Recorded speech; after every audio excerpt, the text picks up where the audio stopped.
Talk to him downstairs. There's a guy who wants to talk to you. What's he listening? Serious? That ain't coming up. Somebody's coming up. Somebody's serious. Somebody's coming up. Somebody's serious. That's right outside the door. Hey, Vasquez, get back! Man, there's a big fucking signal. How you doing, Vasquez? Talk to me. Almost there. That's it. 12 meters. 11. 10. Turn it right on us. 9 meters. Short control bursts. 8 meters. 7. 6. See, that's inside the room. It's reading right, man. Look. You're not reading it right. 5 meters, man. 4. What the hell?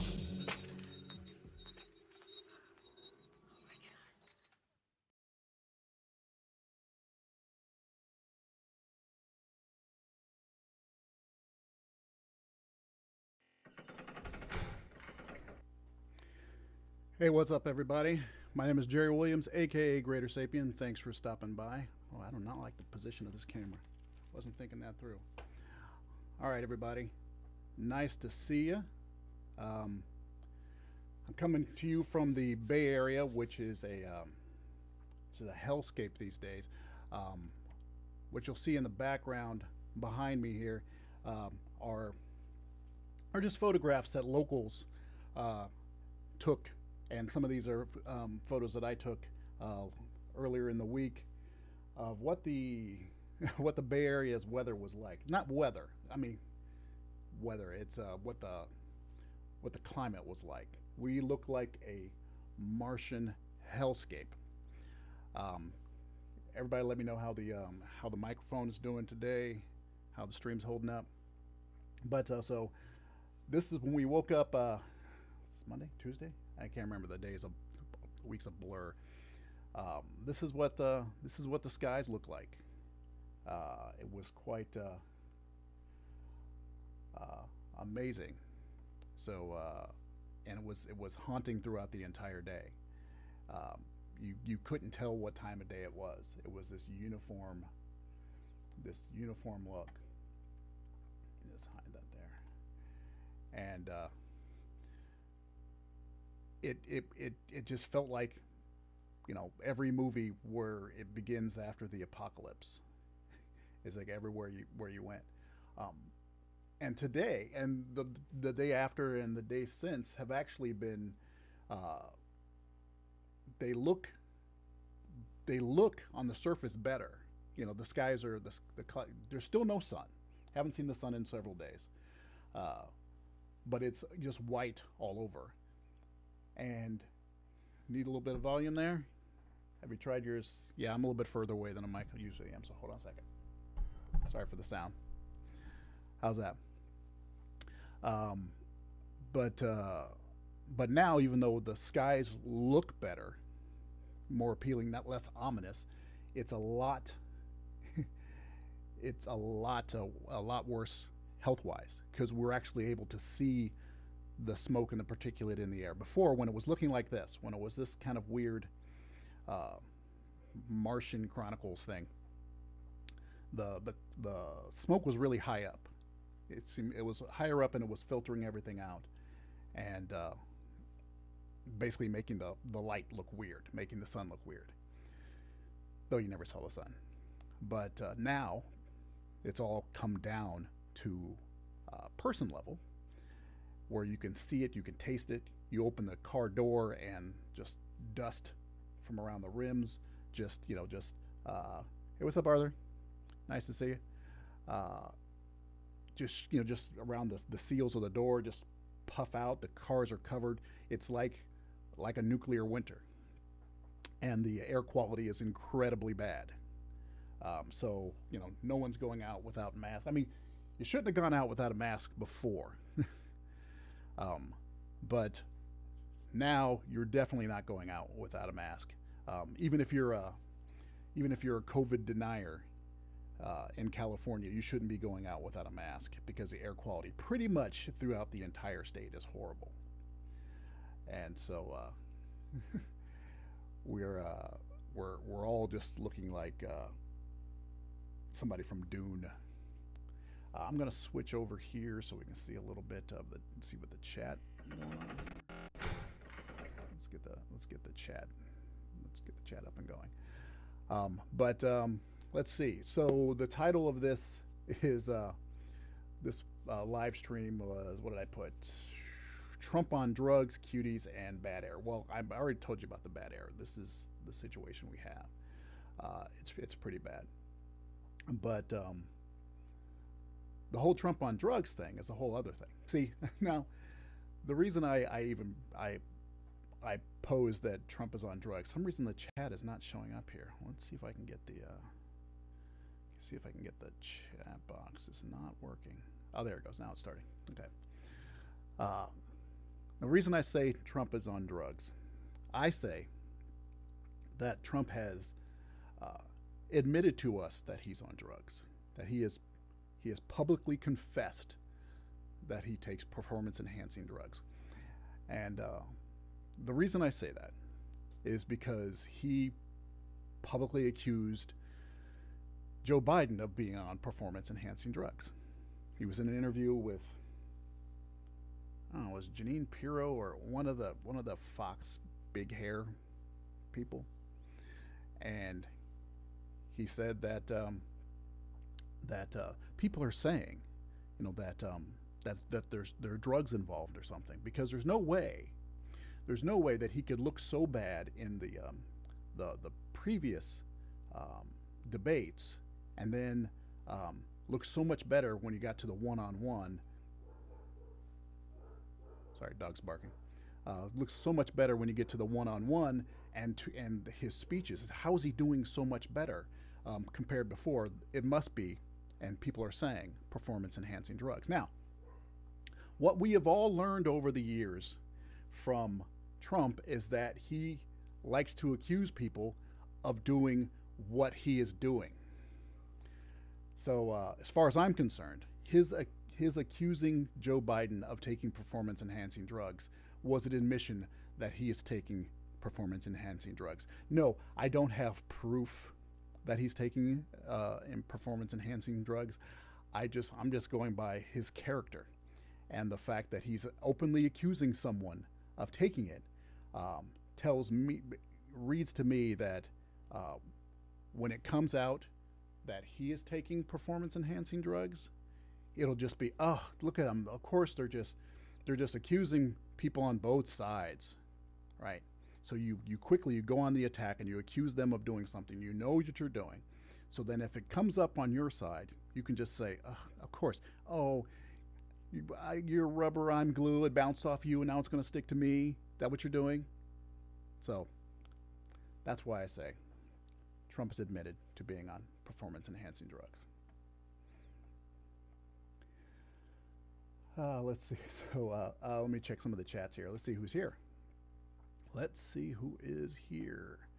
Right off the bat, Tommy, we already had a quick exchange. Nice to see you. Who else is in the room? Daniel Pratt's water heater is in the room. Hey, what's up? MF Doom, Mad Villain. I still love the name. It's one of my favorite guys. The Snark got deleted for some reason. I don't know what you're saying. There is a bot that's cleaning things up, so please take care of that. And you're getting deleted often, so maybe try to talk a different way.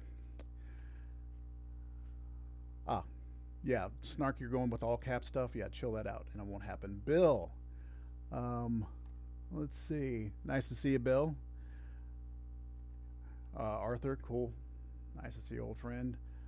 Who's this? Jason Trika. Hey, what's up? We've had some back and forth on the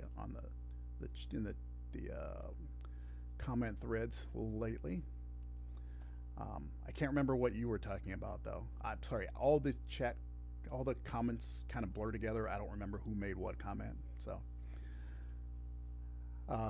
Trump is probably on adrenochrome. I hope you don't actually believe that, Bill. I hope that's a joke. I was Judge Janine. I hope that's a joke.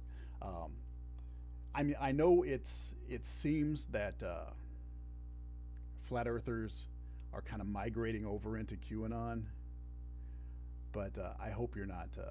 I hope you're not doing that, Bill. That's just pathetic.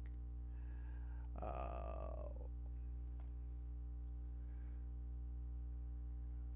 let's see. I'm gonna let that one through. Okay, cool. Who else is here? And Robin McDonald. Hey, what's up? Nice to see you. Said something about the sound level. That's all. Cool. Okay, cool. Thank you very much for the super chat there. Always appreciated. The sound level. Cool.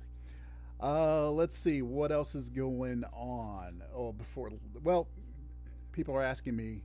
I mean, because I mentioned it. Q is a liar, just like all other politicians. Q is not even a politician. Q is just like this, you know, weird cult leader, or not even a cult leader. It's weird. The whole Q thing is just madness.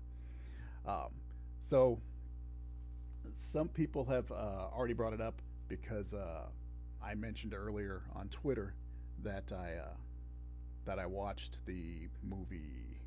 I'm blanking on say Cuties. So I'm gonna talk that for a minute here. Let's see. Let's pull that up. Let's pull Cuties up. Can you see that there? Okay. So Cuties is a French film that's playing on Netflix. It's getting a lot of Netflix is getting a lot of beef for it, for this film. First off, because the original advertisement, the original Graham, you're not very late. You're like you're 10 minutes late because I was late. CP time. Because their original advertisement for Cuties is the one on the left there that you can see. It was like it's a major misstep when you see the initial poster, and it shows that, and it just says Cuties. You know nothing else about it. I mean, right off the bat, you think, what? That looks like that it's about the sexualization of children. I mean, it looks like, look at it. Look, they're being exploited. They're exploiting children here. You know nothing about it. Just by all you see is the cover, and you can't help but judge a book by its cover. That's what you do. I'm talking about Cuties right now, Paul. And I'm curious about what people think about Cuties before I get into it. What your opinion is of it. Just feel free to stick it in the chat.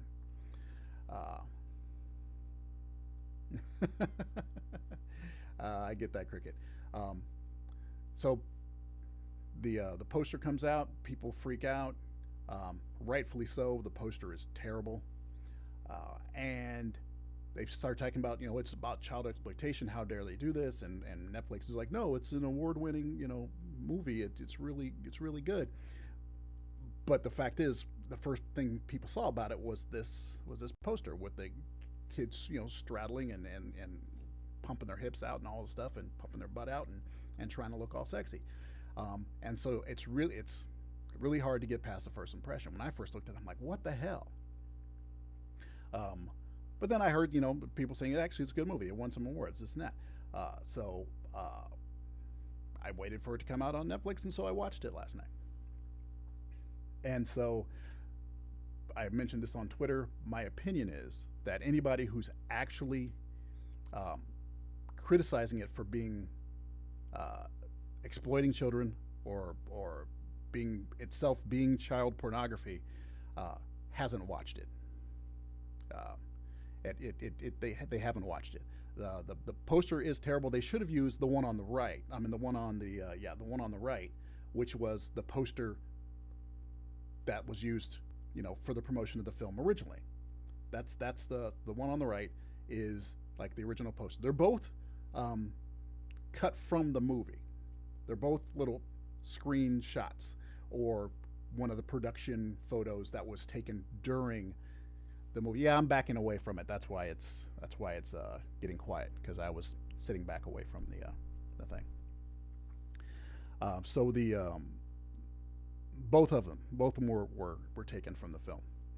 I have some screenshots that I'll show you in a moment. But the film itself, one, is really good. They do a really good job with it. Now I know some of you might be planning on watching it or anything like that. I'm going to spoil the hell out of this movie. Uh, I'm going to spoil the hell out of this movie just to take the sting out of it, and especially if anybody's worried about their kids watching it and what they'll think about it or they'll get influenced by it. So I'm just going to spoil the hell out of it. And so then you kind of go into it beforehand. Like, as far as I'm concerned, that's just good parenting. Like, for example, when my kid was younger, I mean, he's 15 now. He can watch what he wants. He's got his own sensibility. Um, but I would watch films first. Like, he would say, "Hey, this movie, looks good. I saw a commercial for it. Do you think I can see it?" And I'm like, "I don't know. I haven't seen it yet. So it'll come out." I said, "We're not going to go to movies for it, but when it comes out on video, I'll check it out." So I would watch a movie first, and I'm like, "Yeah, you can watch that one." But then I already saw it, and so then when things were about to happen or things would come up, I would be ready to call it out or to have a conversation about it if necessary. Just so I'm not like, "Oh crap, that happened. Hey, who? Well, when people love each other, I didn't want to be in that situation, right?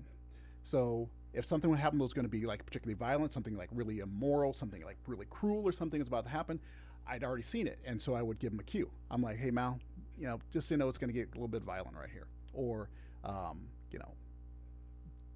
just give him a hint, and he would go, "Okay," and he would look away, he would whatever, or he would just be prepared for it. So that's why I'm going to spoil the hell out of this movie for you. Uh, so, yes, it's about a young group. I can't remember. There's 4 or 5. There's actually 5, I think, at one point um, that have this little dance troupe, and they want to win this local dance contest. It's about this little girl, Amy, who I can't remember off the top of my head. I can't remember where she's from. I can't remember, if she's from Senegal or where. I can't remember where her family's from, but immigrant family, and they're very restricted, very religious, very restrictive, and there's a lot of tension in the house.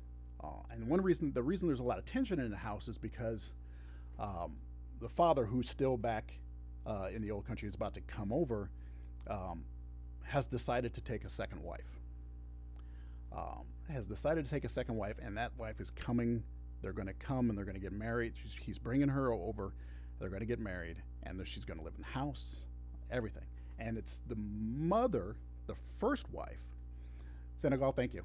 The first wife's job to welcome the new wife, prepare the marital bed, all these things so that the family can still have honor and all sorts of things like that. She has to make these phone calls. Yes, it is like Little Miss Sunshine in a way. It's really good. So she has to call around to friends and say, "By the way, I'm happy to announce to you that my husband's decided to take another wife, and it's going to be wonderful." And it's breaking her heart and it's tearing her up, and her daughter is watching this. So her daughter is just crushed by seeing her mother have to do this kind of thing. Okay, she's also relatively new. They're new, so she doesn't have any friends, and so she's watching these other kids, and so she starts seeing what they're doing and how outgoing they are, and how much confidence they have. So she wants to be more like them. And so, hijinks happen, things happen. These girls have their own little dance troupe, and she ingratiates herself with her, becomes friends with one of the girls, and becomes part of the little friendship troupe. Now, most of the time, these kids are really, truly just kids. They're bickering over nonsense. They're becoming friends, getting in fights, splitting up, getting back, being friends 2 days later. All that kind of kid stuff that always happens, just petty. And by the way, the kids are 11 years old, and all of them seem to have. I mean, the ones we learn about. There's one of the kids we don't know too much about, but they all have like issues going on, and obviously they're looking at like dancing as an out, as of expressing themselves. One is bulimic. That's Amy. She has problems with her mom, or with her mom and dad. Her friend, the lead girl, well, not the lead girl, but the second lead. Both her parents are gone. So there's just a lot of loneliness and stuff going on with these kids. And so they try to express themselves through dance, and they're okay for little kids, but they're little kids. And so when they dance and they try to do these things that they see the older dancers doing, that's what they're doing. They're seeing these other dancers do things, and they're watching music videos, and they're like, this is what we're gonna do. We're gonna be the best. We're gonna win, and then we're gonna be famous.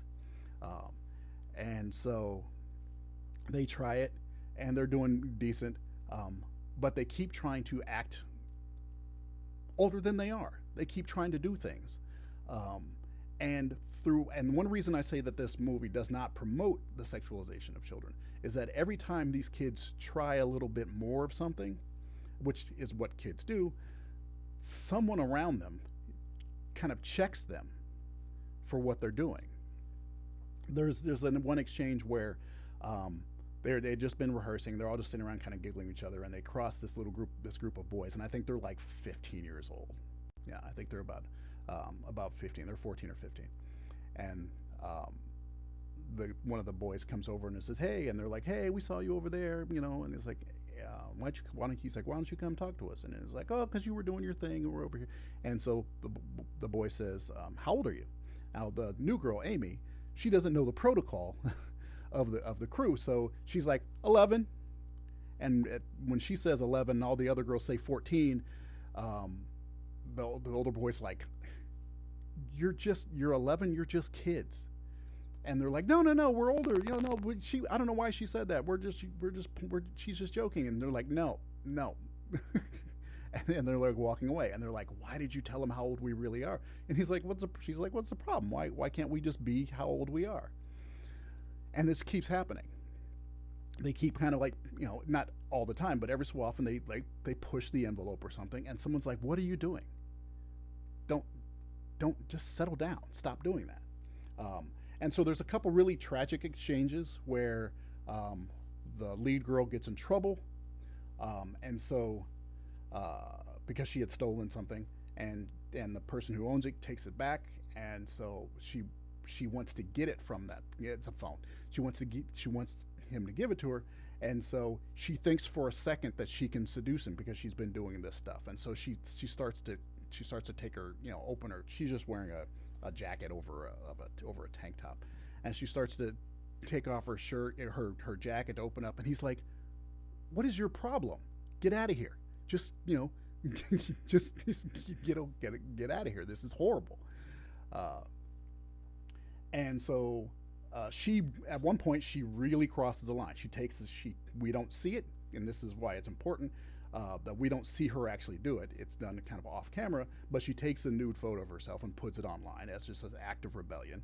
And people are like, "What the hell are you doing?" And some people go at, like think that she's, easy or whatever because of it, but they're like, "How can you do something like that? That's horrible. Now people are going to think terrible things about us." And so, but the whole time is she's still having to deal with the fact that she's got to participate. She's got to cook for her dad's wedding and all sorts of stuff. Like I said, ins and outs. She has fallen out with the group. She comes back to the group, this and that. So the thing on this is that this, I'm gonna put up some imagery here. Okay, so this photo here that's on the left from the poster is taken directly from a scene in the film. They've photoshopped it. They moved it around because this particular pose doesn't happen, but the kids do get in these poses at one point or another. So they've been photoshopped together. So the scene happens. They piece it together. Um, the important thing about this though is that when they're doing all this, this is when they get to the finale. And you know how these finales work, and at least we all think we know how these finales work in these dance troupe stories, right? They go through all this hardship. They had to get through the preliminaries, and they made a mistake, but they still got through, and all that kind of stuff. And so they're going to get to the finals, and hey, they're gonna win, right? That's the whole thing. That's how this plots work. Like I said, I'm going to spoil the mess out of this movie. Graham King is not a bot. Graham King is a moderator as well. You have moderator powers. Be good, Graham. So here we are in the finale. It looks like it's a big stage. It's really not. It's like a portable stage that's been put up, and they put some fancy lights on it. It's obviously like a regional dance contest. But while this is happening, they start off. They come out. They get introduced. They start dancing. The crowd is clapping. Everyone wants to be really enthusiastic for these girls. Now they are the youngest of all the contestants that we see. All the other contestants are like late teenagers and adults. We don't see them do much, but we just see that they exist. This seems to be the only little kids group that got in. And so while they're doing this, though, of course, it starts off they're doing well, and all the crowd is clapping for them and all that kind of stuff. I'm spoiling the heck out of this thing, but soon after that, people start reacting poorly. We have one occurrence where someone is overtly liking what they're doing. This creepy looking dude right here, who's like a classic weird looking, possible pedo dude. So they have this one guy here, but as they progress more and more, and they start doing more and more things. I remember, and the thing is, they got their choreography by watching, adult music videos, online. They would watch it, and they would mimic the choreography. So they don't, they're just doing what they see, adult women do. So they're doing it, and as they progress, the crowd likes it less and less. They're like, "What are you doing?" They don't like seeing what they're seeing. They're more and more disappointed. There's one whoops, I'm gonna go that far. There's one circumstance where they cut to the judges or whatever, and there's the two judges that passed them, that allowed them to get to this stage, and they seem to be fine with it. But the other judges are obviously like, why are these kids in this? Why are we having them do that? So again, like I said, it's not about promoting the sexualization of children. The people are generally uncomfortable. And now I'll let you know right off the bat, watching this film, there will be times when you will be uncomfortable, because when they're practicing, and like for this particular scene here, when they're practicing and when they're doing the finale, they do some close-up shots of things. And I think the point is, you're supposed to, if you're healthy, you're supposed to be kind of uncomfortable about it. You're supposed to feel uncomfortable about what these kids are doing, and the fact that they look so bad doing it. It's like they're trying to teach each other how to twerk, and they look silly. They're trying to look sexy, and it looks painful. That it's not what they're meant to be doing. They're crawling around on the floor, trying to be like a cat or a panther, and it's like, no. It doesn't work, and I think they made sure that they taught the kids to do it in a way that doesn't look great, so that you can't help but go, stop it, just stop that. But it's not the feel good victory story that you think it's going to be. She had left the father's wedding. She kind of skipped out beforehand to go do this. The wedding is going on is about to happen back at the house, and so something happens during the dance. I'm pretty sure like some glitter fell out of her hair or something like that, because earlier she had gotten tangled up and she had fallen into a bunch of like the decorations for the wedding, and it reminds her of what she's done to avoid dealing with what she has to deal with at home. It just hits her that oh, I'm supposed to be doing this right now. This is what's happening back at my house, and she can't handle it. No, I mean, she can't handle it. Spoilers. She can't handle it, and she breaks down in the middle of the event and leaves. And the thing is, they never go back to the show. We don't know how they did. We don't see the reaction. There's not a whole like, well, it's because it's not about that performance. It's about what happens to her. And so she goes back and she deals with the fact that she's worried about losing her mother because now her father's bringing in this other wife, and her mom's maybe going to have to go back to Senegal, and that's what what all this was about. And so she meets back with her mother, and and hey, and her mother, who had been really upset about things that are going on, had figured it out. She knew what was happening, and well, she had figured out what was happening by seeing how her daughter was doing, and just comes to terms with like to make her feel better. It's like, you don't have to be involved in the wedding. Don't worry about it. I'm not going to make you walk out there and be nice to your dad while he has another woman, and all that. And so I'm gonna spoil the heck out of the ending of this movie. I'm gonna spoil the heck out of the ending of this movie, because I love the final scene of this movie. The imagery is great. So it's about 40 seconds. If you don't want to watch it, turn away if you're worried about it. But it kind of encapsulates what the point is how she should be a kid. About what childhood is supposed to be about, and not about the stress that this kid was going through. And so this is, I don't think there's sound. I'll turn it off if there is. Turn it off here. So the wedding is going on right now. Some of the kids are just outside, and so she decides to go, mess with the kids.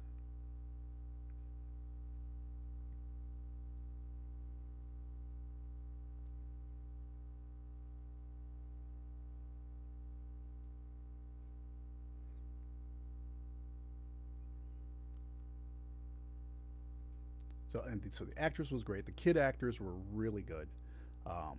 This kid, when necessary, just exudes. Just at the end here, she just exudes the joy of childhood, and what it's supposed to be about.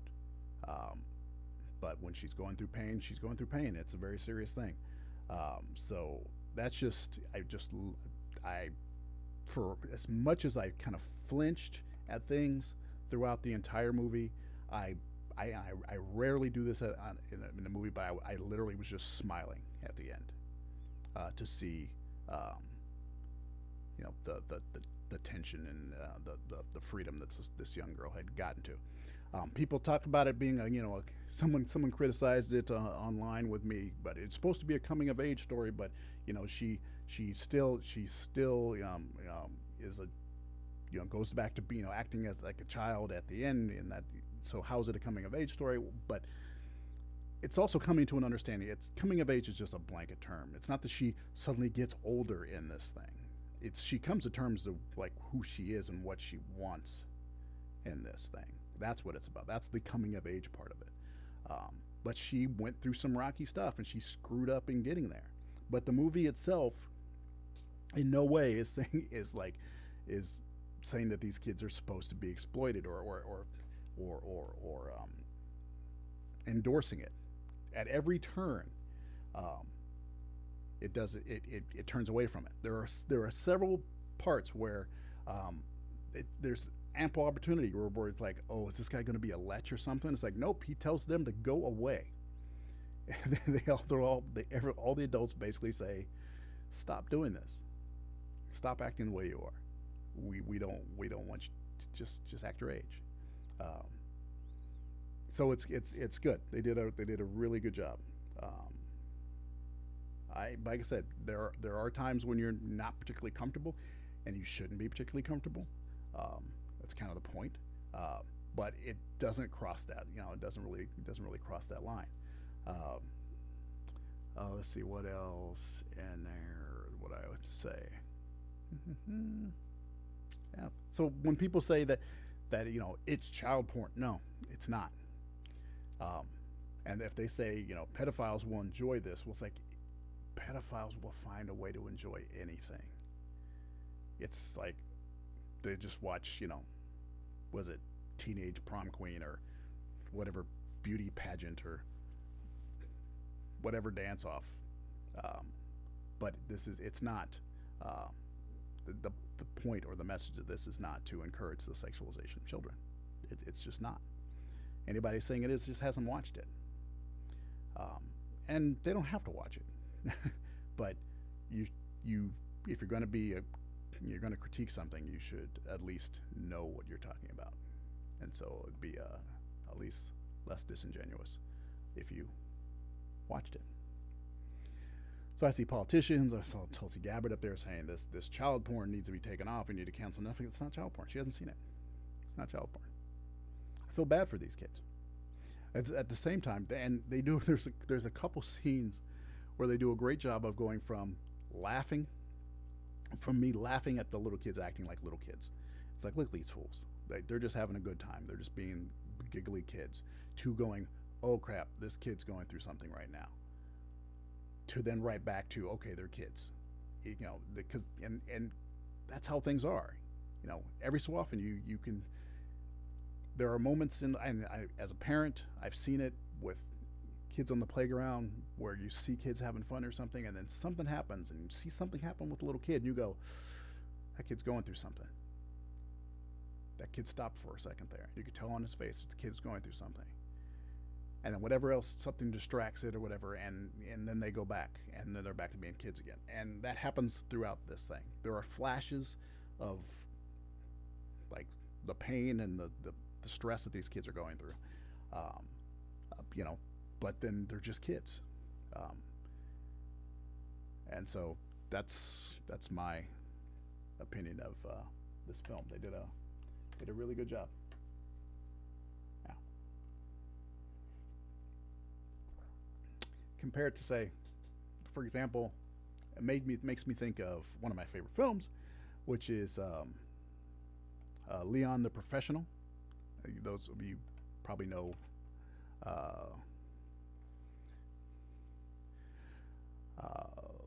The Professional, the assassin movie with okay, I'm blanking all of a sudden on the little girl's name from the Professional that went into Star Wars and did Black Swan. And why am I blanking on her name all of a sudden?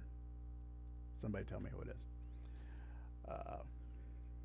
That's Luc Besson, but who's the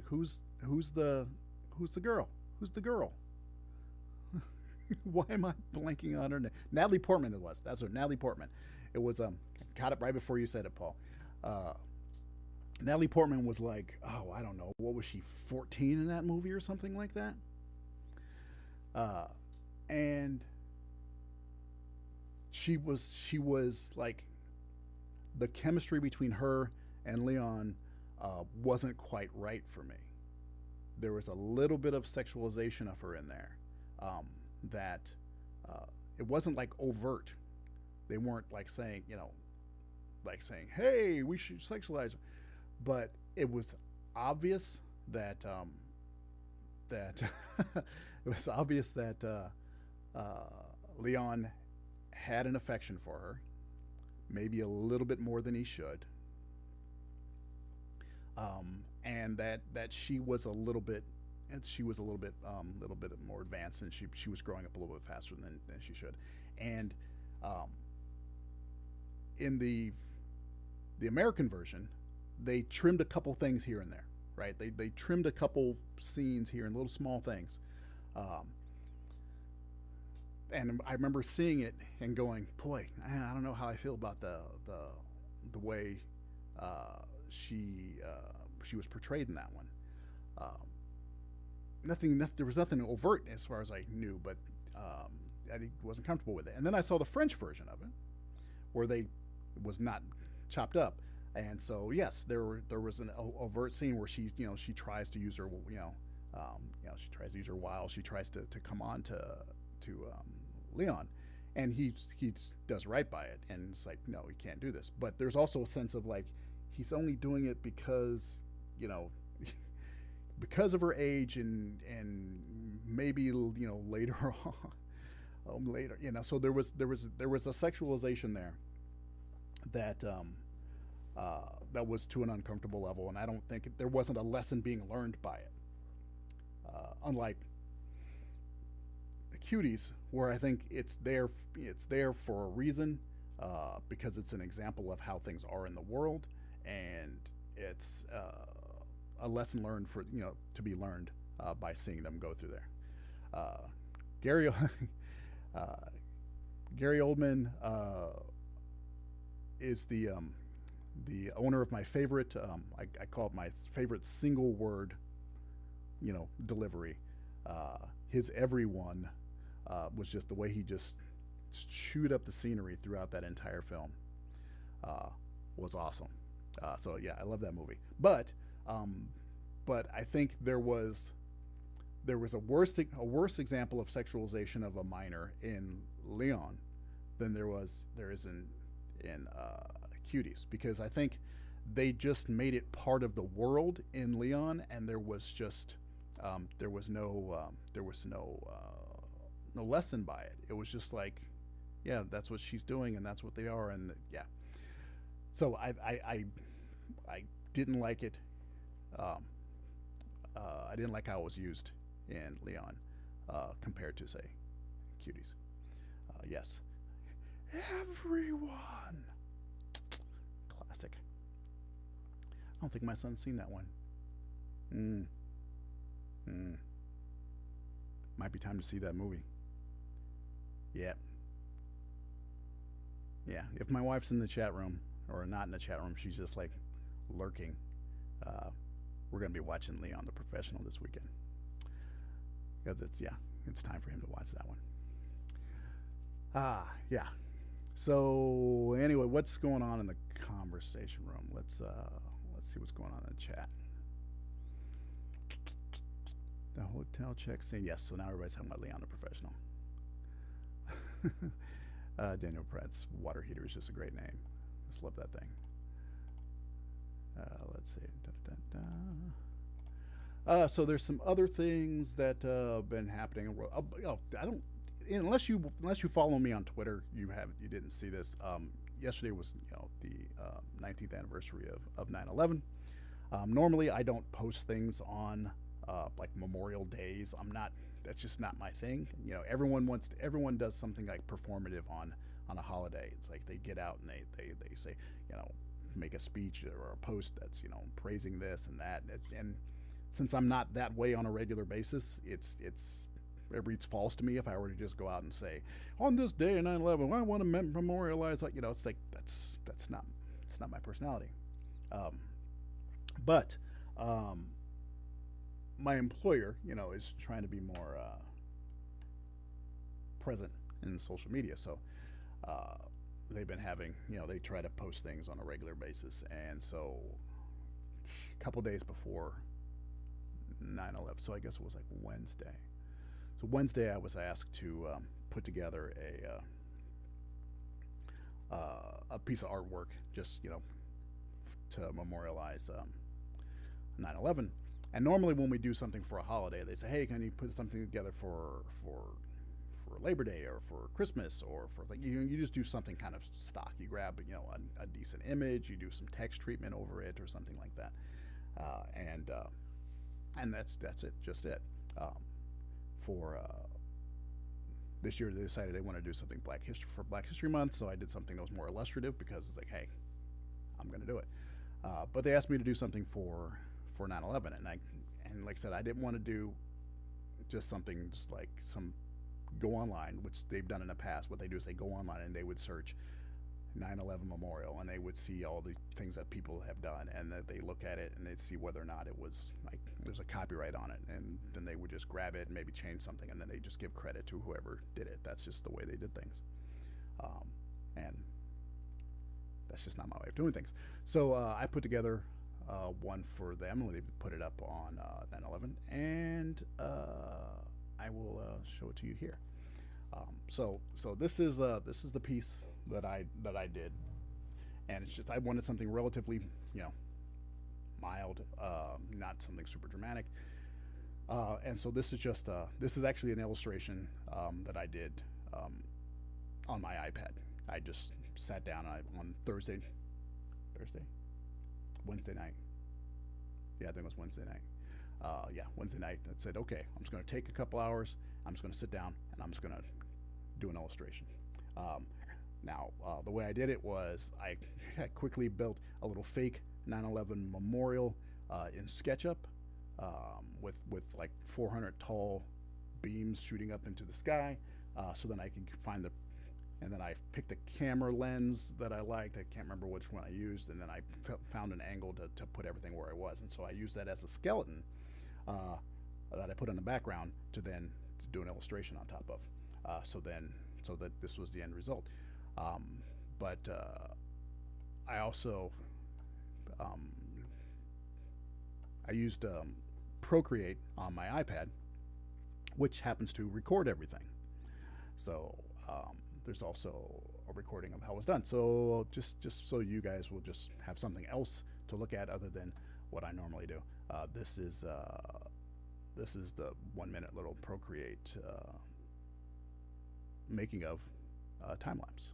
Let's do this here.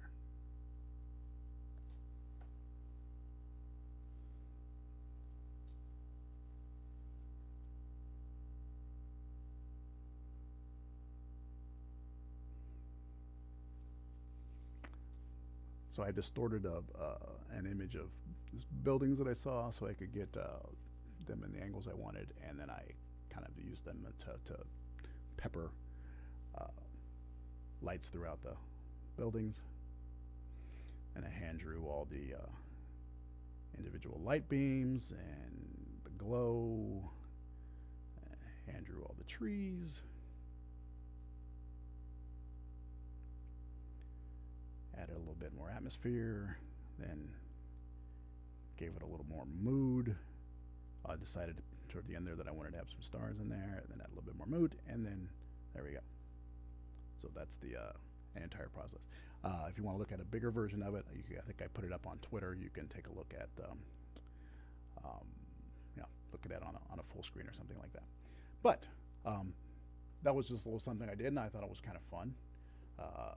And I kind of forgot that Procreate automatically records everything I do. So yeah, it came out pretty good. What's that there? Let's see what else is going on in the comments before I move on to another topic that I have. Let's see.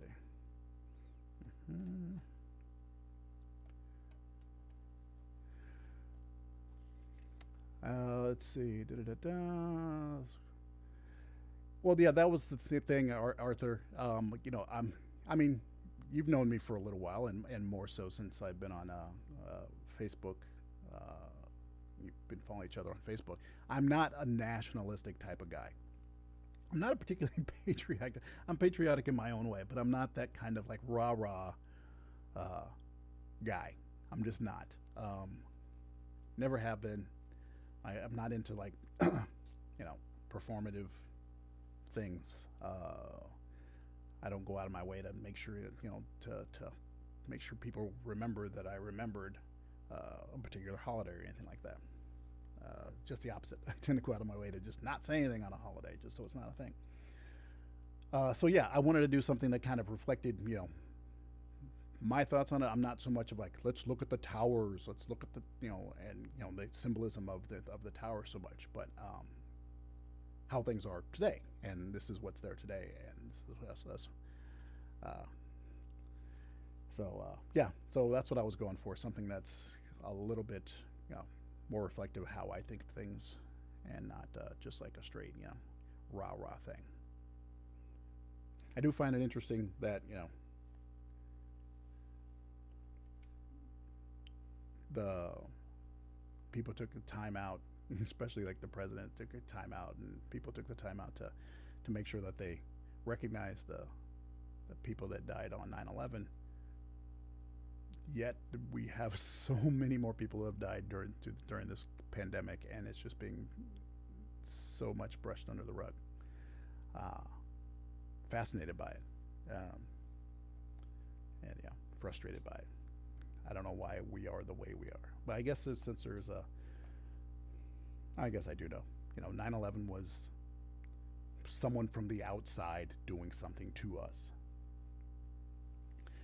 as opposed to what's going on with COVID, which is us allowing this to continue to happen to ourselves. It's like we're not taking care of it ourselves.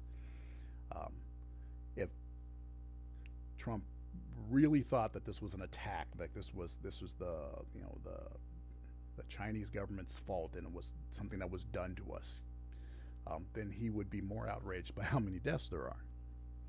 I would hope, but maybe not. Maybe not. I don't know. For example, there you go.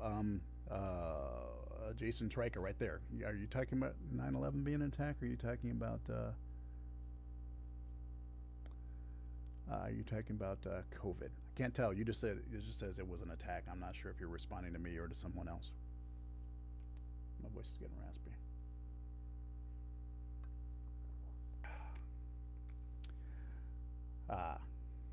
Okay. Yes, COVID is nature, but well, that's what I'm saying. It was 9/11 was, and it was an attack from an enemy on the outside.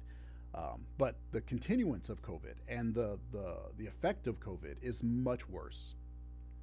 Has damaged us much more, in my opinion, than 9/11 did. Yet people are just kind of sloughing it off.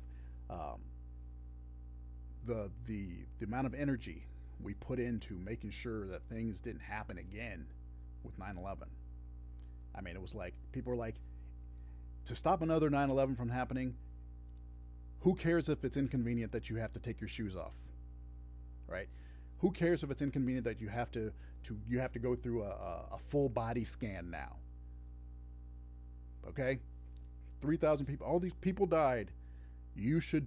It's a minor thing for you to do, to go through a full body scan, to take your shoes off, to take your belt off, to do all these things, to subject yourself to get patted down if you can't go through the body scan. So another 9/11 doesn't happen. But people are fighting, putting on a mask so that hundreds of thousands of people, more people, don't die. They just like, no, that's too much. It's too much of an infringement for me to put on a mask. 200,000 people. 200,000 people. And how dare you tell me to put on a mask? 9/11 happened, and you no problem having a full body scan or a search on your person to stop it for another 9/11 happening. But to stop another 10, 20, 30 9/11s happening over the next few months, you're not willing to put on a mask? I don't understand it. I don't understand it. Let's see. Da-da-da-da. What's going on in the chat?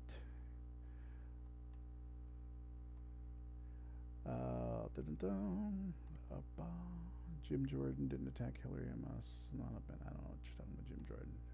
Jim Jordan with the Jim. Nice. Yes. Enemy to a friend. Not like good old Christmas cover up. Yeah. Oh yeah, and hey, October surprises. How many October surprises are we gonna get this year? How many October surprises? I'm still saying there's going to be a vaccine, whatever stage. They might just be like, yeah, it hasn't gone quite through its last bit of safety, but it's gone through a third of it. So go, send it out. That's it's going to happen. I mean, just last week, Trump said in at least 3 interviews that I saw with him, he said, amazing things are going to happen in terms of vaccines. Maybe sooner than you think, and maybe even before a special date that we all know about. But it's something's going to happen. He's basically just saying, I'm going to announce a vaccine. I'm going to announce a vaccine before the election. And if it wasn't about the election, he wouldn't say maybe it'll happen before a special date. That tells me He is associating getting the vaccine and getting the election.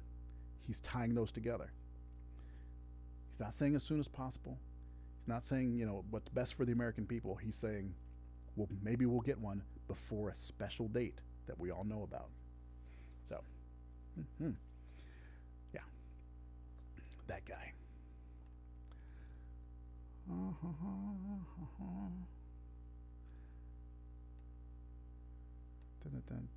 Let's see. That didn't hurt the wall like COVID. But her emails. The vaccine will be fine. 28 days later. Yeah. And you guys know me. I am a major science proponent. But I also think science should be allowed to play itself out completely. I'm not a first round vaccine person. I'm not going to do it. I'm not a first round vaccine person. The vaccine might just be bleach.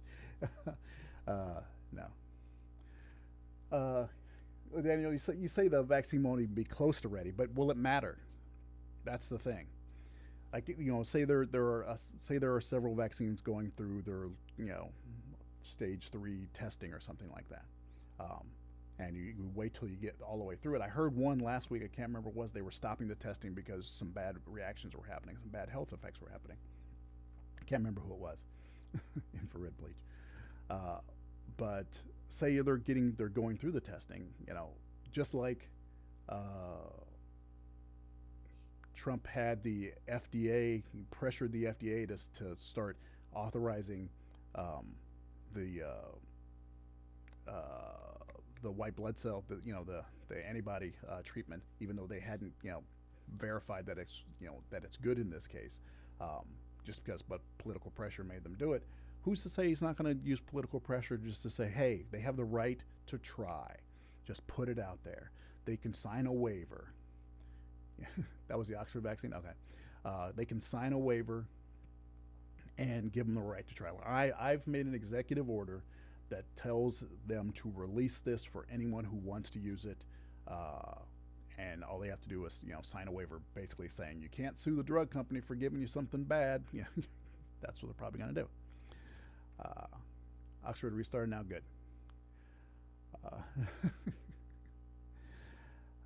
Swedish Chef and the Muppets. Swedish Chef was funny. Trump is tragic. Yeah, okay, so is there anything else on my checklist of things? Let's see, what did I have here? Oh, this was fun.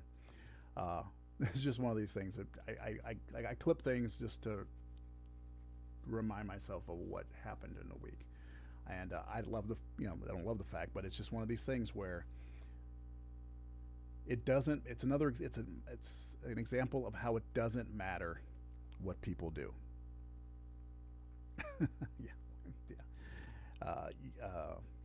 Yeah, waivers worked well in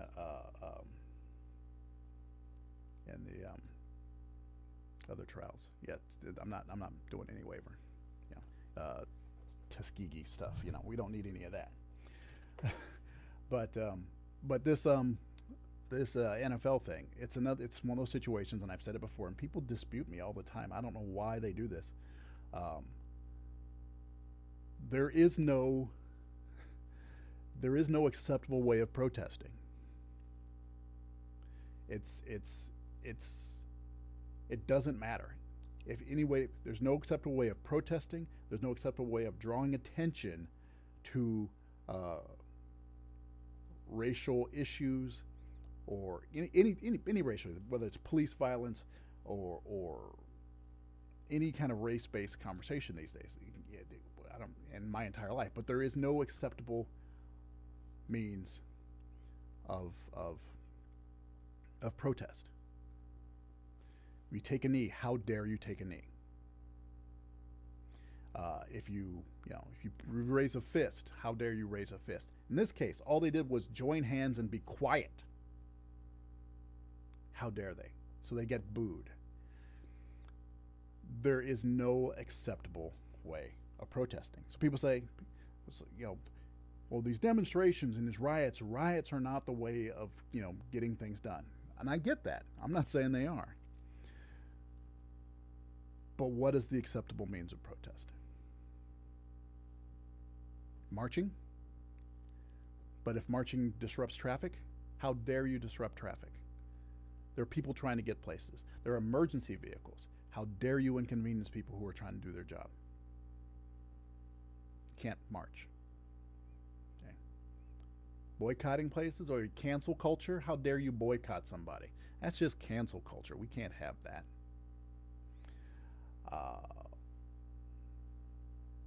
So you just get out and you say something. Well, shut up and dribble. Just play football. Okay? You're not going to stand for the national anthem. How dare you not stand for the national anthem? Okay, you're going to kneel. Don't kneel. You're not allowed to kneel. Okay, well, how about I just turn my back? Nope, you're not allowed to do that. What are people allowed to do? Yeah, so a problem, yeah, Jason, you says you used your wallet to protest, but the problem is if people say, hey, use your wallet to protest, which I have no problem with doing, now that's cancel culture. Cancel culture itself is using your wallet to protest. When somebody does something or something's happening and they say, you know what, Monsanto is supporting this thing right here. We don't want to have anything to do with it. Or this racist had, this guy said something incredibly racist on a show. He's condoning violence against women, whatever he's doing. He's a sexual predator, all sorts of stuff, whatever it is. And they say boycott the advertisers. That's protesting with your wallet, right? When an advertiser comes out, like a owner of a company comes out and says, I support this and I think this is what should happen, and people are like, what the heck, that's supporting racism or whatever the subject is, and they say, okay, we don't think you should support I don't know, whatever refried bean maker that was. People say, but that's cancel culture. How dare you get political correctness and cancel people? But it's just protesting with your wallet, telling people and telling your friends and putting it online that, hey, this person supports something terrible and we don't like it and we think that people should stop patronizing that place. We've been doing it for a long time, but all of a sudden that's cancel culture, and it's terrible, supposedly. I mean, when Janet Jackson, had her wardrobe failure, which was not a wardrobe failure, that was the setup, that's how it was supposed to go, she got canceled. It was like, boy, how dare she do something like that? And that was perfectly fine. It's like boycotts are fine, but that was cancel culture. When Trump came out the other day, and I don't necessarily think this is fine because he's the president and he shouldn't be targeting specific businesses with the power of the presidency, but when was it Chrysler? No, it was Goodyear. When he said that he didn't like what they were doing, I don't know if it was true or not because I can't remember the whole story, when it came to like banning MAGA hats or something like that. He told people to not, buy their product. The president of the United States told people to cancel a company. That's cancel culture, by the government, practically, by presidential fiat. So why wasn't that a problem? And people had no problem with that. Well, people who don't like cancel culture had no problem with that.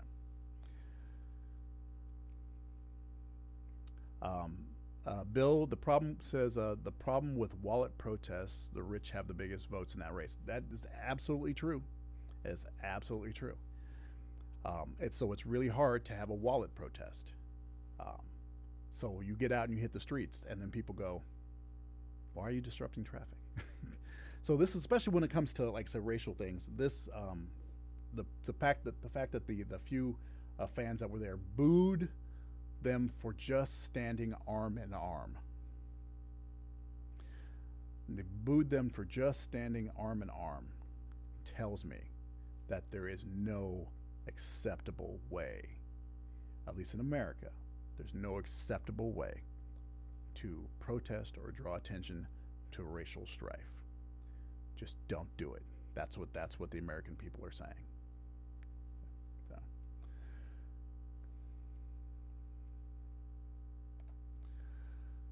What else do I have on my checklist? I'm probably going to do about another 20 minutes. I don't want to be on here for too long. What's next on my checklist? I just have some highlights here. Oh, this was fun.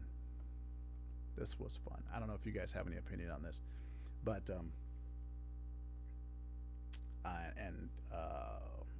don't remember people's names off the top of my head, but Trump is being accused of rape, and he has been ordered by the court to present DNA evidence of to compare to evidence that was left behind on the victim's clothing, and so he's been having a hard time with this. He's been battling it for a while.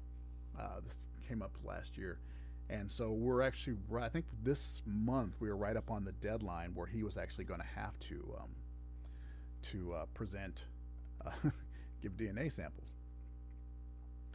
And so they decide the DOJ decided that they're going to become his new lawyer.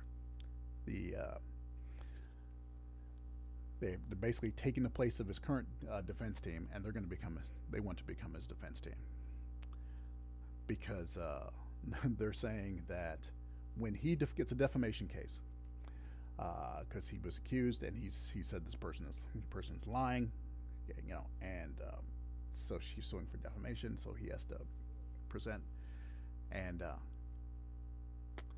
Barr and the Attorney General has stated that. Hold on a second here.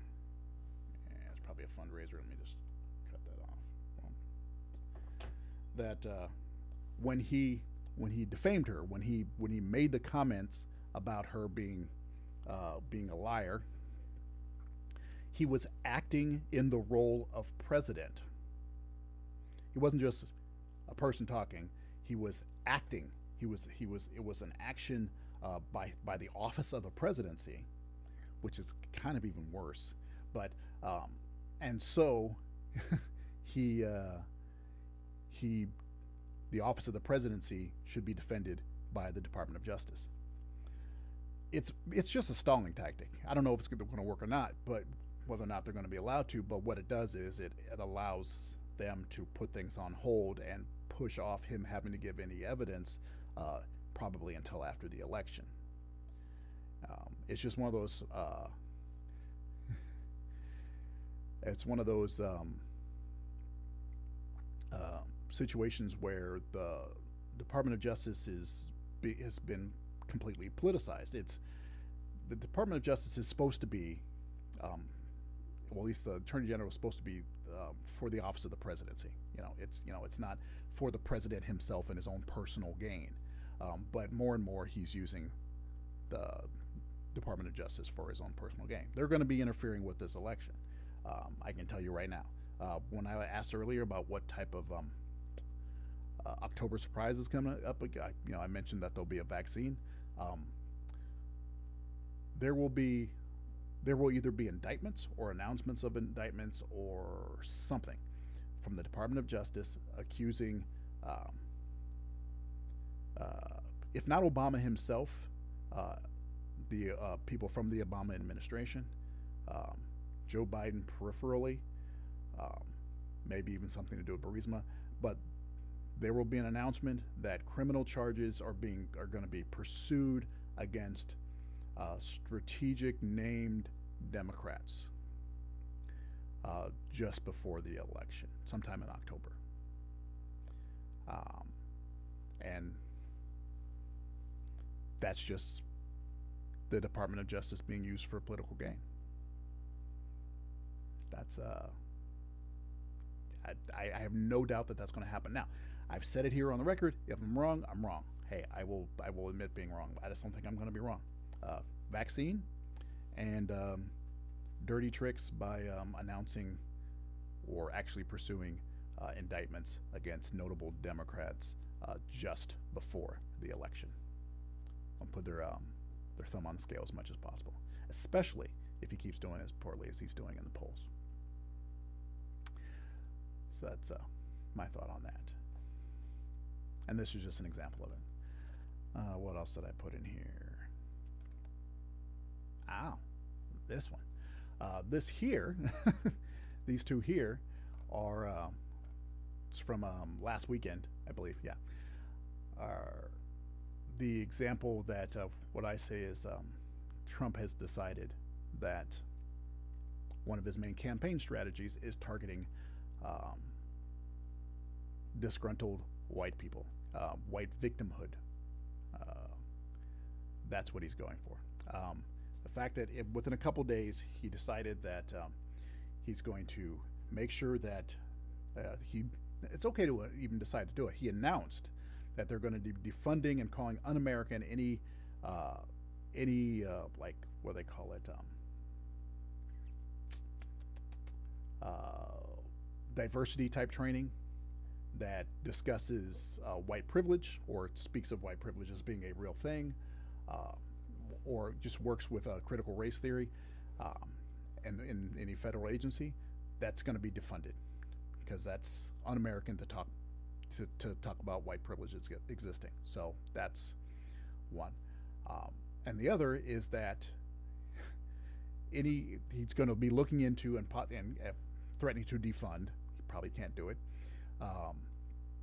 Any school or a district that is recognizing or using the 1619 project in history. Obviously, it'd be done in history because that one discusses the pivotal and important and tragic nature of slavery being a fundamental aspect of the foundation of this country, which I believe to be true, and it's hard to argue that it's not. But how dare we talk about the racist nature of the founding of this country? And so he announced that. None of these things are incredibly horrible things for a president to do. But the fact that he's coming up with these policies and announcing them so close to the election, these things have been going on. It's nothing new that these things have been taught or discussed. But the fact that he's bringing it up and deciding to take action on these things, or at least announce action on these things, just before the election, tells me that it's for the politics of it. That he's basically putting it out there that I'm trying to appeal to white people who feel that they've been victimized, and so vote for me, disgruntled white people. That's what he's saying, and he's been doing that in many different ways by talking about suburbia the way he does, and how you're not going to have low-income people come to live in your neighborhood, or apartments and stuff. This is all like, hey, suburban white people who are a little bit unsteady, I'm your guy.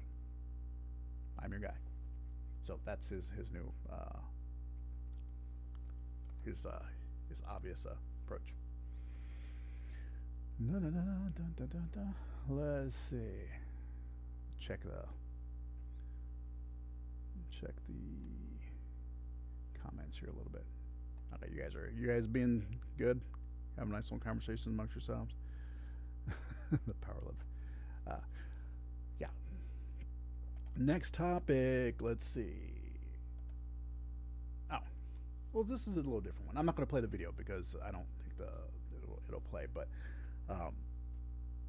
I just saw on the other day that Ice Cube got a lot of flack, and there's reason to give him flack for anti-Semitic comments and things like that. But that's not what this one was. People got on him for what they thought or what they accused him of, which was they're saying that people shouldn't vote. What he was saying, he was discouraging people from voting, was the claim. I don't think that was true at all. What he says in the video is that you hear a lot of people saying that you should go out and vote. You just need to vote because it's your duty to exercise your vote. People died for the vote, and so you just need to get out and vote. And you don't really need to ask for anything. Just vote for the sake of voting. And he says that anybody that tells you to just vote for the sake of voting because you should, because it's your duty, and that you shouldn't ask for anything, is trying to play you. So, as he says here, voting for nothing makes no sense. They just don't want your vote. They need your vote. I think people read that wrong. They thought voting, makes no sense. You're just vote. You're just don't vote. Voting for nothing. Don't vote. No reason to vote. That's not what he was saying.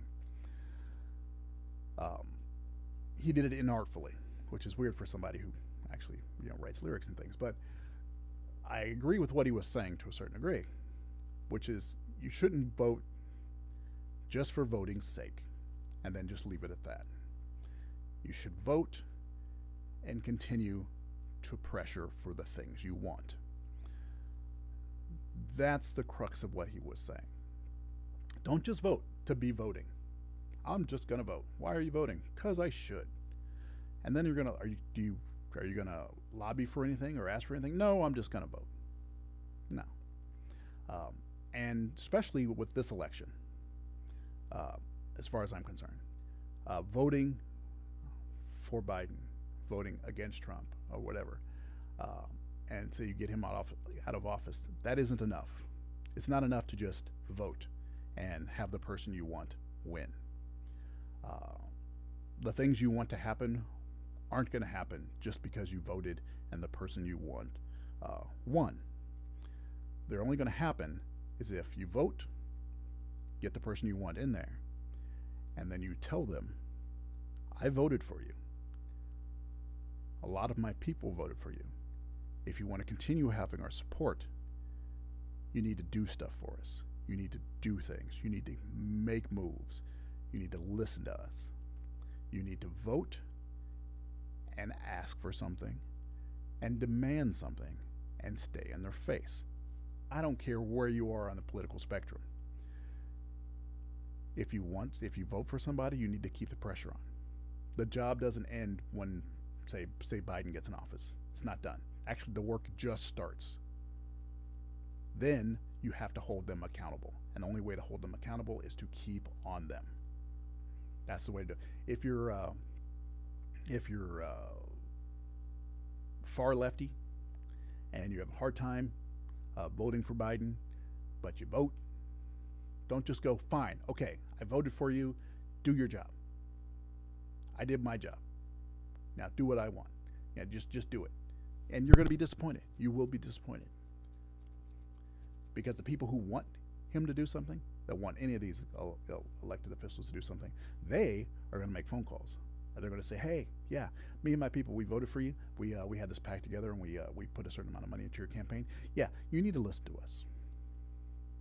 So those of you who are, farther left than, say, Biden and Harris, as much as people try to, smear them as being socialists, they are so far from being socialist or communist.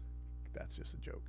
But say you are more socialist and you're more lefty, right? You're hesitant to vote for Biden, but you do. Don't stop there. Don't just go, I voted. No.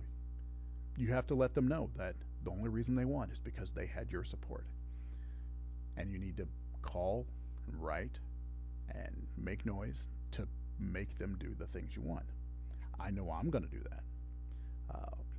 If my candidate gets in, I'm not going to just say, okay, we're done. No, the work's going to just get started. So that's where I agree with Ice Cube here on this particular point. If you vote just for the sake of voting and you don't ask for anything else, and just leave it at that, you're going to be disappointed because things aren't going to happen the way you want. You have to stay in there and do your job and keep on them. Demand something. They don't just want your vote, they need your vote, and so you should get something in return. Some movement on the topics you care about. And so that's what you have to do.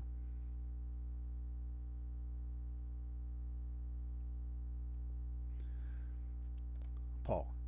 Yes, Paul, the troubles only start to get. That's the thing, is they only care about. You're absolutely right. Oftentimes, politicians only care about what what you want, when they want that extra money for you when it's time for them to get elected again. It's like, hey, you want me to do something? So the thing is, you have to be on them.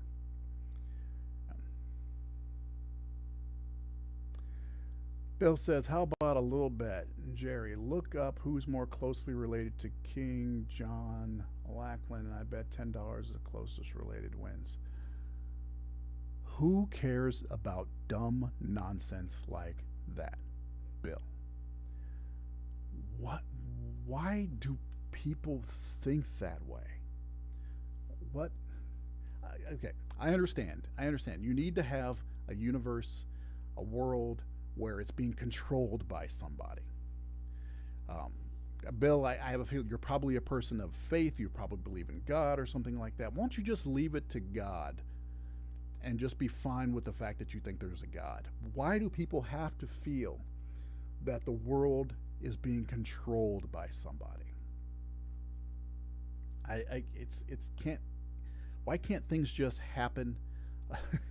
Why can't they just let things be? They can't just. People can't win because people voted for them. There has to be some deeper connection to some cabal, or some group, or some secret society. See, I have a hard time, Bill, thinking that there are special people in the world. I have a hard time believing that there's a group of superior human beings out there. Probably it might be just the fact that I'm black, and the concept of superiority has always, been thrown in the negative. But the idea that there's a superior group of people out there doesn't sit right with me. And I know you probably think, well, that you don't think there's a superior group of people, but if there's a group, if you believe that there's a group of people out there that have the ability to manipulate all of society secretly, without most people knowing it, they can see far enough into the future to pull the strings necessary to put things where they are and make sure everything falls in the way they want. Those people are superior people. They are they're a superior group of people. They're better humans than everyone else. If you have the ability to do all that, you're a superior race of people. And I'm sorry, I don't think those people exist. But obviously, you do. If you think that there's a group that has that type of power, hold on a second here. I'm gonna make Arthur a moderator because I trust him if anything goes on out there. And why does Graham keep saying that he's not a bot? Yeah.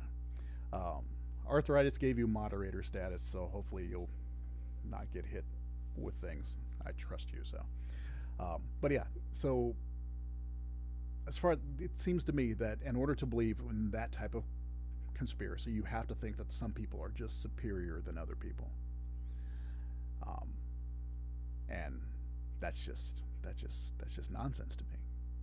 So that's why one of the reasons I have a hard time dealing with that level of, this special bloodline thing. I have a hard time with bloodline things no matter what. I have a hard time when movies have the heroes of a certain bloodline. That drives me crazy. I'm going to go back to that one. Let's see if that's better. I have a hard time with, like I said, with movies that have the hero come from a certain bloodline, because it just rubs me wrong. It's like, no, that kind of royal blood kind of thing just doesn't work for me. It makes it difficult. So, yes, Arthur is fancy. Arthur is fancy. Well, someone else is fancy too now. How about that? Paul Collis Alice, you voted for Hillary. That's hilarious. Explains. I don't know what that means. What's that in response to?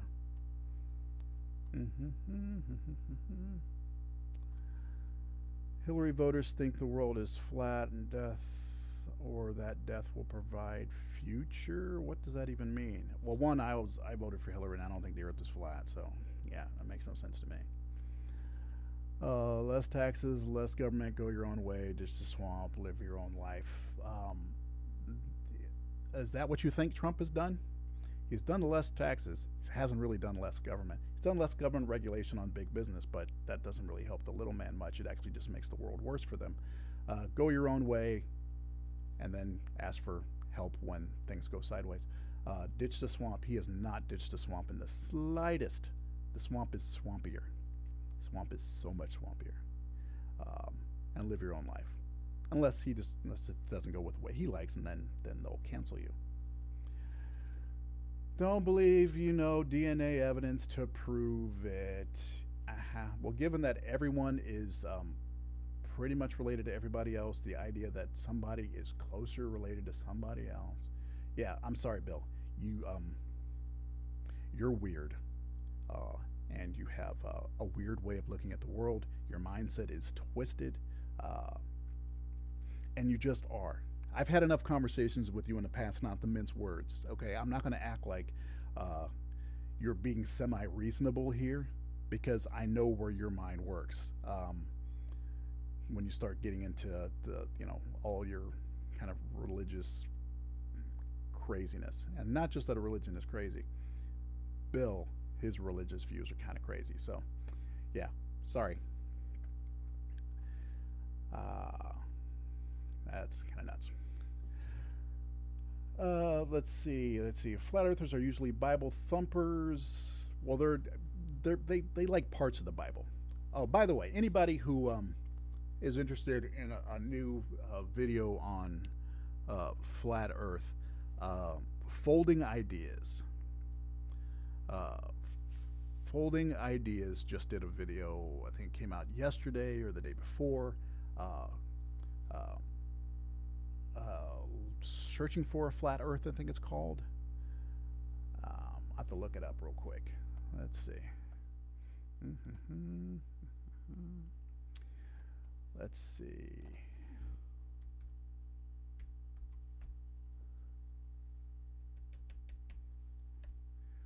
Let's see. I think it was Searching for a Flat Earth. It is called In Search of a Flat Earth.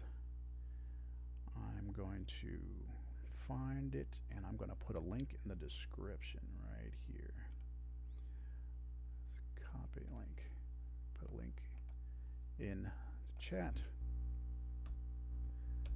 So this video here by Folding Ideas is it's an hour and 15 minutes. The first half is about flat Earth and those involved in the flat Earth, and the second half morphs into QAnon and kind of the connection between the two. But he goes through and does his own, proving the curve world over water at a lake that he's nearby, and I think it's near Manitoba or something like that. Does a very, very simple Earth curvature hidden land experiment with very little equipment, because he has a large landlocked a lake to deal with, which like something I can't do over here. I don't have anything that's big enough. Doesn't have that kind of straight shot. Excuse me, point of view. But he also goes fairly deep into how the algorithm helped promote flat Earth and the religious connections that many people have with flat Earth, and how it's really impossible to argue facts with a flat earther, because they're immune to them. It's a really well done video, and it's also beautifully shot. He got some really high quality camera equipment, good lenses. Got out and got some during some great weather to get really good shots over water that are very simple, hiding of land 4.5 miles away, hiding of a shoreline due to the curve of the earth, over using height variations of just like 6 or 7 feet. It's very simple, very well done, and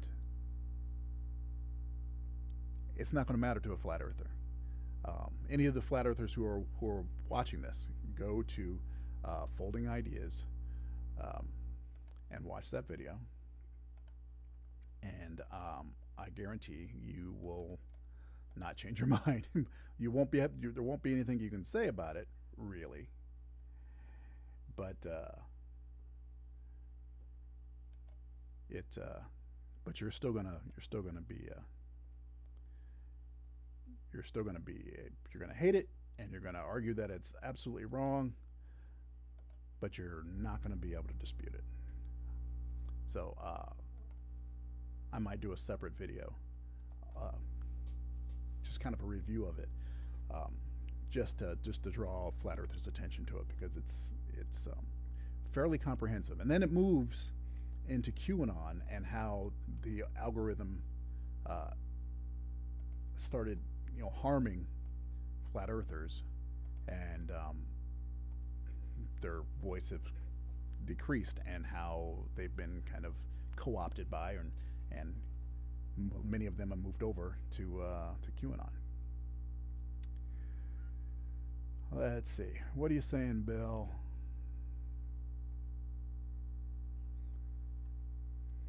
I don't know what Bill was saying, but hey, don't push it. Let's see. So yeah, Folding Ideas, in search of a flat Earth. First half is flat Earth. Second half is QAnon with a little bumper at the end. That's back to flat Earth again. Really well done. About an hour and 16 minutes. Watch it in pieces, but he does a really good job, and so I'll give you that. What else is going on in the chat?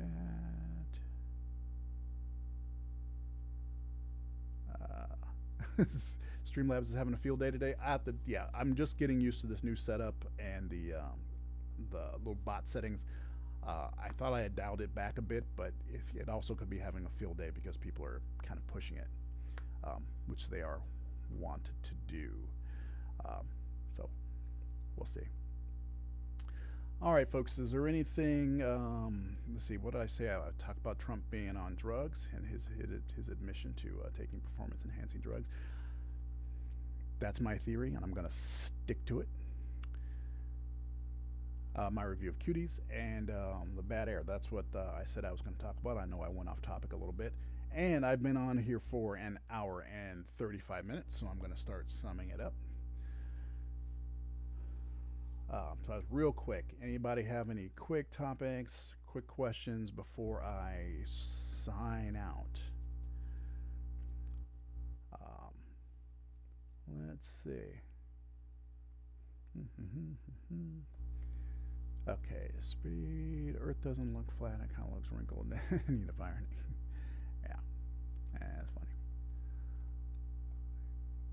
funny. Flat earthers, they have a need to reinforce their belief system. And flat earth is one way of doing it. Thank you, Arthur. Nice to see you. I'll see you in the other parts of the internet. Oh, Trump caught lying on tape. Yes, I forgot to talk about that.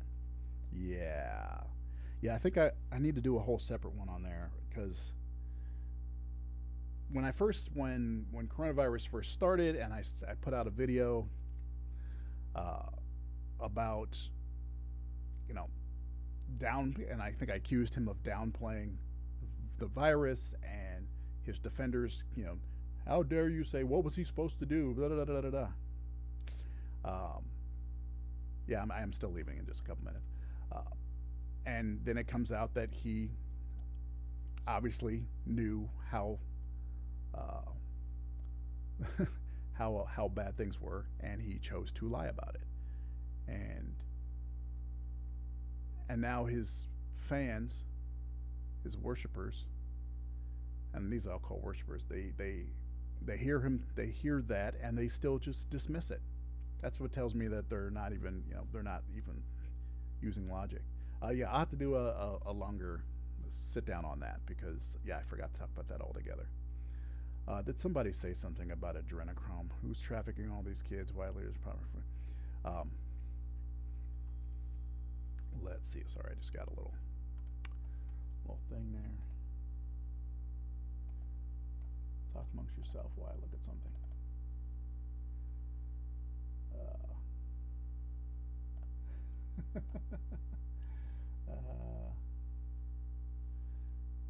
That's funny. A little side conversation with one of the moderators. That's funny.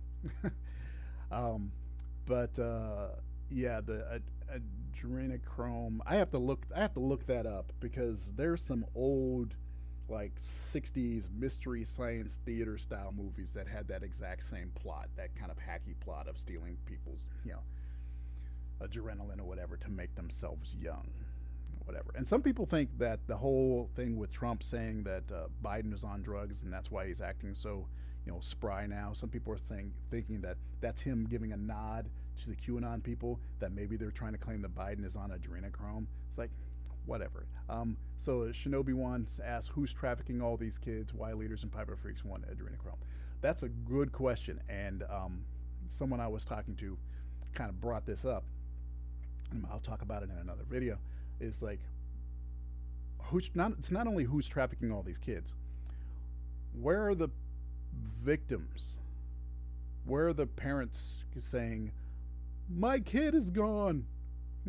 Where are these people? Where there's all these children who were supposedly been trafficked, like and killed and exsanguinated or whatever, but we don't have them. Like, where are the victims, and where are the parents of these victims?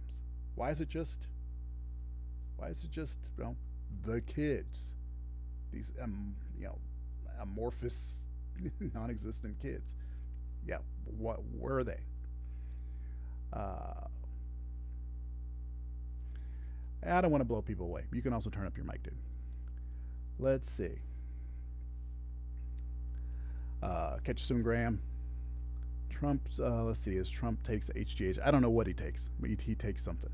I don't know what he takes. Let's see. Yes. Well, I like this. Saunders says Trump talks to one person for 5 minutes, and all of a sudden his mind has changed for 2 weeks. Practically, it's all whoever's the last person in the room with him. That's who he believes. That seems to be the one, or the one that says the nicest thing about him in the room is the one he ends up believing.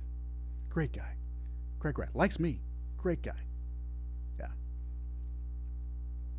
Anyway, folks, yeah, it's been over an hour and a half, hour and 45. I'm going to be getting off here because I need to get a little lunch and stop talking so much and breathing so much because my throat's starting to hurt. Because even in the house, the atmosphere is terrible. So I'm gonna pop back to the normal center. See, again, the type of world that my life has been. Like I said, it's not as bad as this Martian landscape anymore, but the air is worse. So I should probably calm down and stop breathing so much and using my voice so much with all this bad air. So thanks everyone who came in for the that hung out in the chat and kept their cool and had a good conversation. I appreciate it. I will be back on again soon. I know I promised last week that I was here last Friday. I said I was going to be back the very next day. Problem was, the very next day it was 105 degrees or something like that. It was like, technically it was like 100 degrees, but inside like this studio, this room here, it was like 100 and 105. I wasn't going to sit here for an hour and a half or whatever in 105 degree heat and just sit there and just like try to talk to you. It was that way for the next couple days. Then we got into the work week, and then it became like this nuclear, Holocaust thing. So things just kept happening that just made me go, you know what? I'm not doing a live. I'm not doing another live stream. I'm not gonna. It's the weather is just. It's just stupid to sit at a computer for an hour and a half, sweating your ass off, in this circumstance. So that's why things got pushed off. But every day I take notes of things to discuss, and I come here and I'll talk to you. So I'll be back soon. I'll try to give you a little bit of warning. Hopefully, maybe I'll do a little bit tomorrow on Trump's lies and the status of the current state of the coronavirus. And but either way, I will talk to you soon. Thank you very much for stopping by. I appreciate it all. Take care, stay safe, and wear your mask. Come on, just wear the mask. Take care.